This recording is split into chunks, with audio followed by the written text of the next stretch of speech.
Iran की सड़कों पर गूंज रहा है एक नाम, रजा पहलवी। क्या ईरान में होने वाला है खामेनेई का तख्ता पलट? और क्या इसके पीछे अमेरिका और इजराइल की कोई बड़ी साजिश है? आज की इस वीडियो में हम जानेंगे ईरान की अंदरूनी लड़ाई की पूरी कहानी को विस्तार से। नमस्कार दोस्तों, ईरान एक बार फिर से सुर्खियों में आ चुका है, जहां पर एक तरफा सत्ता में है सर्वोच्च नेता आयतुल्ला अली खामेनेई और दूसरी तरफ सड़कों पर उतर आई है नाराज जनता। और इसी बीच अचानक चर्चा में आ गया एक पुराना नाम, रजा पहलवी। तो क्या ईरान में खामेनेई का तख्ता पलट होने वाला है? कौन है रजा पहलवी जिसके पीछे जिसके लिए सड़कों पर लोग उतर आए हैं? क्या इसके पीछे किसी की साजिश है या फिर उनकी जनता, ईरान की जनता इतनी जागरूक हो चुकी है कि अब वो जो है सत्ता को एक तरह से संघर्ष बना दिया है उन्होंने। दरअसल दोस्तों, बात इसकी कहां से शुरू होती है। ईरान में लगातार जो महंगाई है वो बढ़ती जा रही है। ईरानी रियाल यानी कि जो वहां की करेंसी है सबसे निचले स्तर पर पहुंच चुका है। दिसंबर 2025 में ईरानी करेंसी रियाल गिरकर करीब 42,000 रियाल प्रति डॉलर तक पहुंच गई है। महंगाई दर अगर हम देखें तो 42.5% तक बढ़ी है। वहां पर ईरान में महंगाई, खाने पीने के सामान की कीमत लगातार 72% और दवाइयों की कीमतों में 50% तक बढ़ोतरी देखी गई है।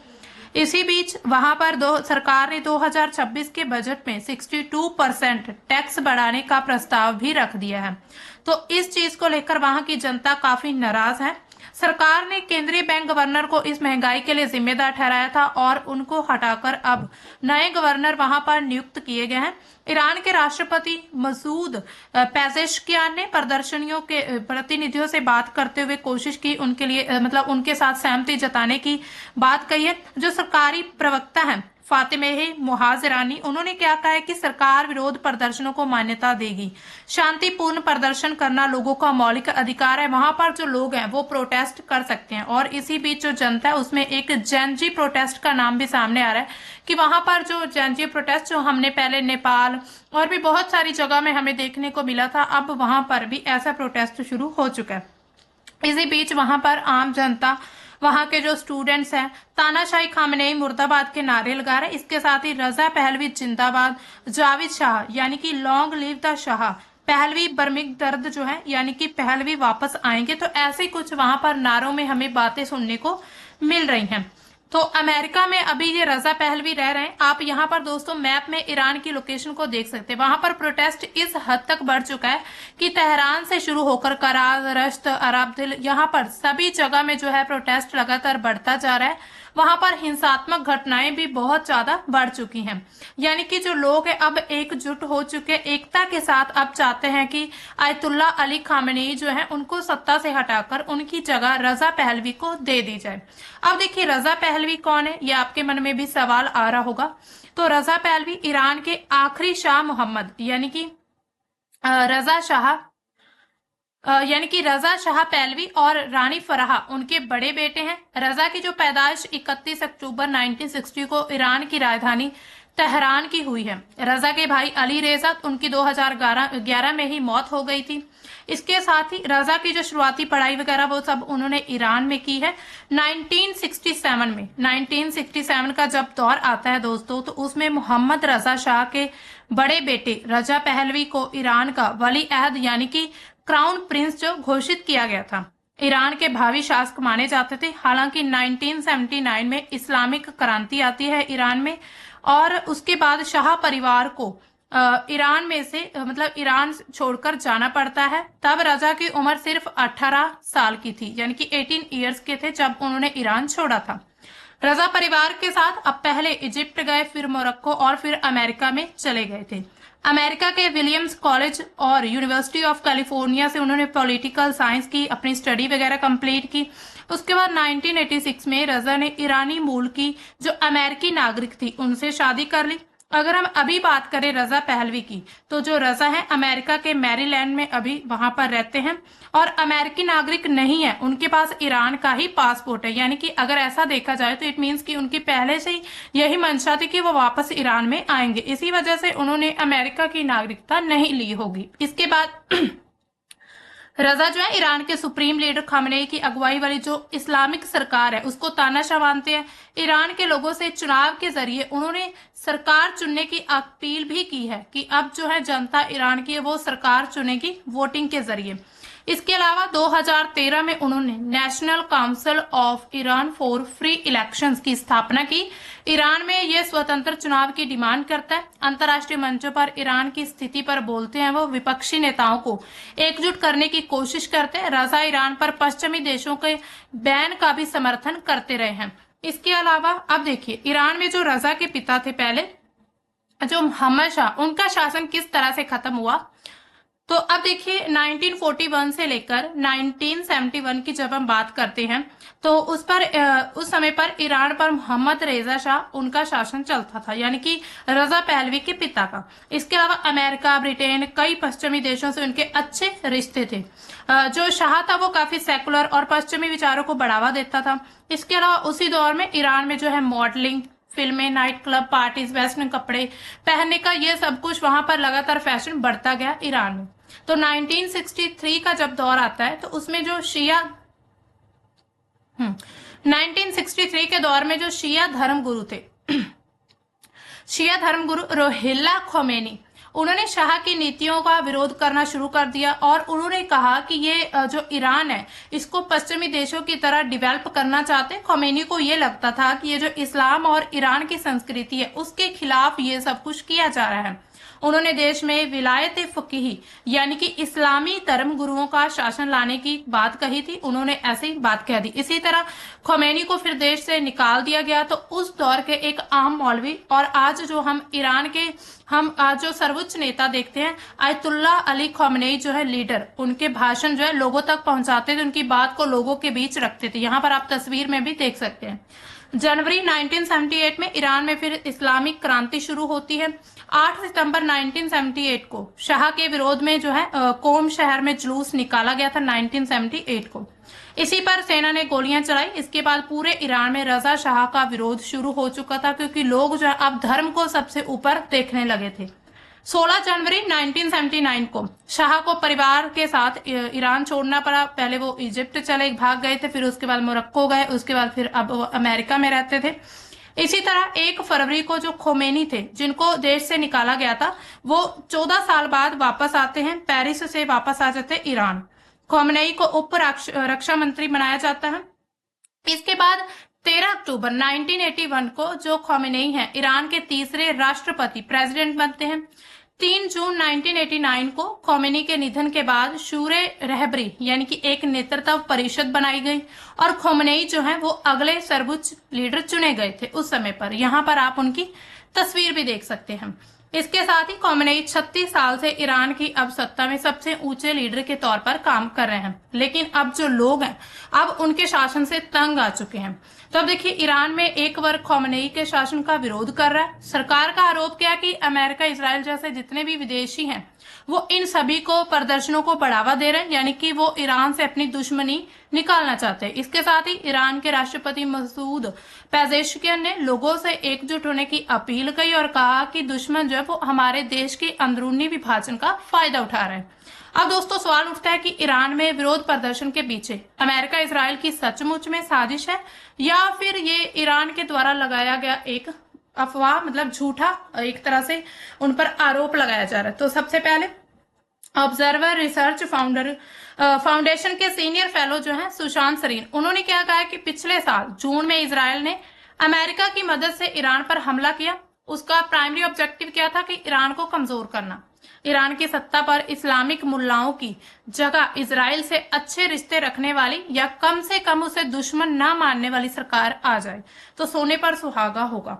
तो ये सब वहां पर जो यानी कि उनके जो एक्सपर्ट्स हैं ईरान के, उनके द्वारा ये बयान दिए गए। अब देखिए हमने जब देखा था कि जून में जब ईरान और इजराइल का जब युद्ध हुआ था उस समय पर भी यूएसए जो था वो इजराइल को फुल सपोर्ट कर रहा था। अगर हम डायरेक्टली इनडायरेक्टली भी देखें तो कहीं ना कहीं अमेरिका इजराइल यही चाहते हैं कि ईरान एक बहुत बड़ी शक्ति के रूप में ना उभर जाए, यानी कि अब उसको कमजोर करने की कोशिश की जा रही। इसके अलावा नेतन्याहू ने भी एक बयान दिया था 15 जून को। उन्होंने क्या कहा था कि हमारे पास संकेत है कि ईरान के सीनियर नेता अपने बैग पैक करने लगे हैं, उन्हें पता है कि आगे क्या होने वाला है। यानी कि ऐसे बयानों से ये अंदाजा लगाया जा सकता है कि कहीं ना कहीं जो इजराइल और अमेरिका है उनका इसके पीछे हाथ माना जा सकता है। जैसे अभी हाल ही में आज ही बयान आया है अमेरिका के राष्ट्रपति डोनाल्ड ट्रंप का कि अगर जितने भी प्रोटेस्टर्स है, प्रदर्शनकारी, उन पर ईरानी सरकार ने कुछ भी हिंसात्मक या फिर कुछ भी उन पर एक्शन लेने की कोशिश की तो जो ट्रंप है यानी कि यूएस जो है वो ईरान के लोगों की मदद करेगा। अगर हम देखें पूरे वर्ल्ड में ओवरऑल अगर हम देखें कि हर एक देश को अधिकार है अपने जो भी अंदरूनी मामले उनसे निपटने का, लेकिन इसमें जो ट्रंप है वो अब इसमें जो मतलब दखल अंदाजी करेंगे तो इसका मतलब साफ साफ दिखता है कि कहीं ना कहीं इजराइल और यूएस जैसे जितने भी देश हैं वो ईरान के जो प्रदर्शनकारी उनको हवा देने का काम कर रहे हैं। तो इसी तरह अमेरिका के विदेश मंत्रालय ने क्या लिखा, एक पोस्ट पर सोशल मीडिया पर पोस्ट की, हम उन रिपोर्ट से बहुत परेशान हैं जिसमें कहा गया था कि ईरान में शांति से प्रदर्शन करने वालों को धमकाया और उन्हें गिरफ्तार किया जा रहा है। हक की मांग करना कोई जुर्म नहीं है। तो ये ट्रंप के द्वारा ऐसे जो है बयान दिए जा रहे हैं सोशल मीडिया पर। इसके अलावा अगर हम देखें तो जो पेजेशियन है उनका बयान जो है, मसूद पेजेशियन, उन्होंने क्या कहा, इस समय पर बयान आता है कि अमेरिका इजराइल और यूरोप के साथ पूरी तरह से जंग की स्थिति में है। ईरान पर आर्थिक, सैन्य और जितने भी राजनीतिक दबाव लगातार बना हुआ है, यानी कि ऐसे देशों के द्वारा ईरान पर जो है एक तरह से दबाव बनाया जा रहा है कि कहीं ना कहीं ईरान जो है अब वो पूरी तरह से कमजोर पड़ जाए या फिर इजराइल और यूएस के सामने झुकने पर मजबूर हो जाए। अब देखिए ऐसे में ये बयान कब आता है, जब इजरायली प्रधानमंत्री जो बेंजामिन नेतन्याहू, उन्होंने ट्रंप से फ्लोरिडा में मुलाकात की। बैठक में एजेंडे के तौर पर ईरान सबसे ऊपर था, यानी कि जो उनकी बातचीत हुई, जो भी वार्ताएं हुई उसमें ईरान के बारे में महत्वपूर्ण जो है बातचीत की गई थी। बैठक के बाद ट्रंप ने धमकी दी कि अगर ईरान अपने मिसाइल या न्यूक्लियर प्रोग्राम को फिर से शुरू करेगा तो वह ईरान पर दोबारा हमला करने के लिए तैयार है। इसके अलावा अब देखना यह है कि अब जो है खामनेई, उनका तख्ता पलट हो सकता है या फिर नहीं। अगर ईरान में ये विरोध लगातार बढ़ता है तो ये हो सकता है कि जो तख्ता पलट है वो हो जाए ईरान में, तो खामनेई को हटाकर नई लोकतांत्रिक सरकार बनाई जाएगी। जब तक खामनेई ईरान में है तब तक सत्ता परिवर्तन आसान नहीं है। इसके अलावा जेएनयू के जो रिटायर्ड प्रोफेसर, विदेशी मामलों के जानकार जो है ए.के. पाशा क्या कहते हैं कि हो सकता है कि अमेरिका जो है हो सकता है अमेरिका खामनेई को खत्म कर दे, जिससे ईरान में सत्ता पलट हो सकता है। अमेरिका समर्थित कोई नेता ईरान की गद्दी संभाल सकता है जो अमेरिका के इशारों पर चले, तो ऐसा कहा जा रहा है। इसके अलावा इजराइल के रक्षा मंत्री जो है इजराइल काट्ज, उन्होंने क्या कहा कि खामेनेई को मारना चाहते थे लेकिन ये नहीं पता था कि वह जमीन के नीचे कहाँ छिपे हुए हैं। इसके अलावा रजा शाह अमेरिका पश्चिमी देशों के काफी करीब हैं। जानकार क्या कहते हैं यहाँ पर, जो मतलब कि रिपोर्टर्स हैं उनके द्वारा क्या कहा जा रहा है कि हो सकता है तख्ता पलट करने के बाद जो अगले नेता हैं वो जो है रजा पहलवी ही रहेंगे। अब देखिए इसके साथ ही अगर हम ये देखें कि खामनेई की जगह अब जो किसी और सुप्रीम लीडर को चुना गया, तो इसमें यही देखा जा रहा है कि जो रजा पहलवी हैं उनको आयतुल्ला खामनेई की जगह जो है दे दी जाएगी, ताकि जो ईरान है वो अब यूएस और इजराइल के कहने पर चल सके। अब देखिए ईरान में जो है नया सुप्रीम लीडर चुनने की एक प्रक्रिया, पूरा प्रोसेस क्या रहता है, तो 88 मौलवियों के असेंबली ऑफ एक्सपर्ट्स जो है वो चुनती है सुप्रीम लीडर। रहबर होता है कि यानी कि सभी सेना के जो कमांडर इन चीफ रहते हैं, विदेश नीति या फिर देश के सभी मामलों पर अंतिम फैसला लेने।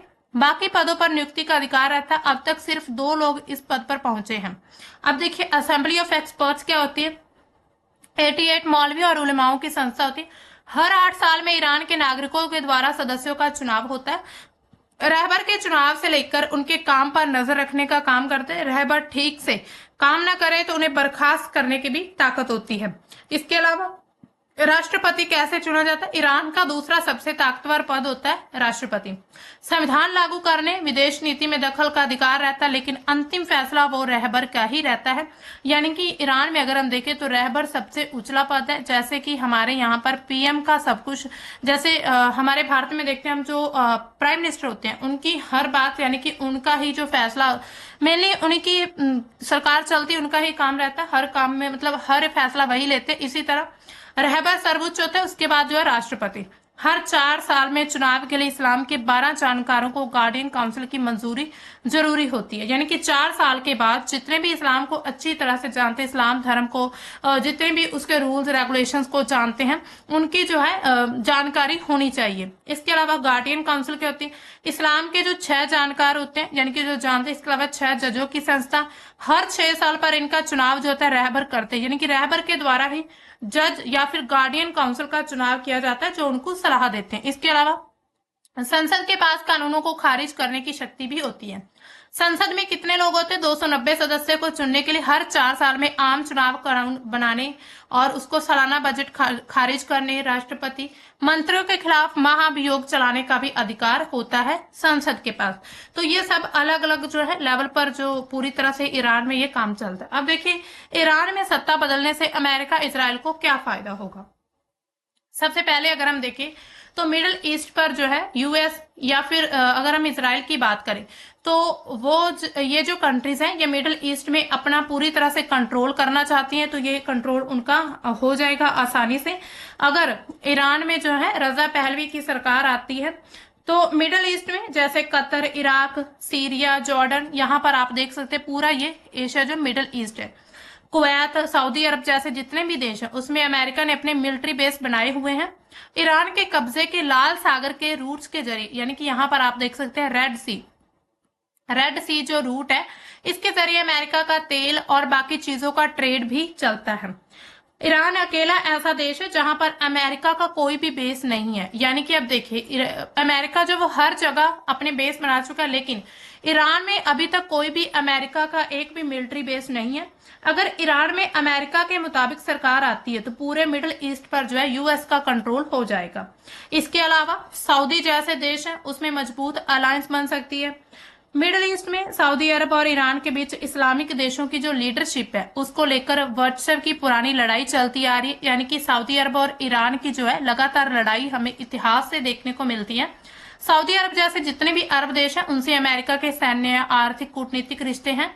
इसके अलावा ईरान के कमजोर पड़ते इन देशों से अमेरिका के संबंध और ज्यादा बेहतर हो जाएंगे, क्योंकि बाकी देश यही चाहते हैं कि जो ईरान है वो कमजोर हो और ईरान जो है वो भी यूएस की तरफ आ जाए। हालांकि ईरान जो है अपनी जिद पर अड़ा हुआ है, वो कभी भी अमेरिका के आगे झुकने वालों में से नहीं है जब तक वहां पर आयतुल्ला खामेनेई की सरकार है।